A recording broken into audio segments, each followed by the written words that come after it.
క్రీస్తునందు ప్రియమైన వారులారా, మన ప్రభువు మన రక్షకుడు అయిన యేసుక్రీస్తు వారి అతి శ్రేష్టమైన నామములో మీకు అందరికీ శుభములు వందనాలు తెలియజేస్తున్నాను. బైబిల్ ప్రకారం కాలాలు 4 కాలాలుగా ఉన్నాయి. 1 పితరుల కాలము, 2 ఇశ్రాయేలీల కాలము, 3 యేసుక్రీస్తు కాలము, 4 పరిశుద్ధాత్మ దేవుని కాలం. ఏ కాలంలోనైనా ప్రార్థన దేవునికి తండ్రికే చేశారు. ఎప్పుడు మొదలైందో తెలుసా మీకు ప్రార్థన?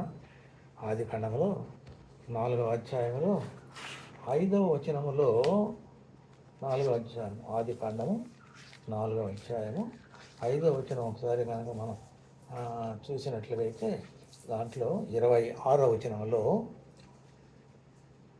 షేతునకు కూడా కుమారుడు పుట్టాను, అతనికి ఏనోషు అని పేరు పెట్టాను. అప్పుడు యెహోవా నామమున ప్రార్థన చేయుట ఆరంభమైనది. మొట్టమొదటిసారిగా పితరుల కాలంలో కూడా యెహోవా దేవునికే ప్రార్థన చేశారు, తండ్రికే ప్రార్థన చేశారు.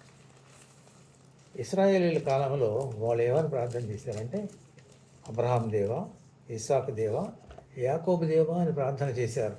అంటే తండ్రికే చేశారు, యెహోవాకే చేశారు.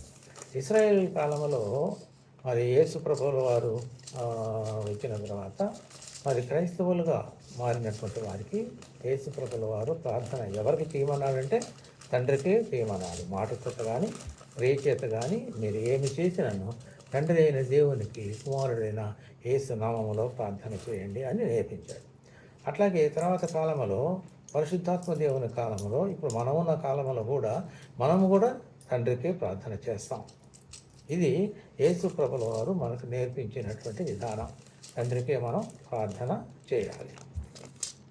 అవునా?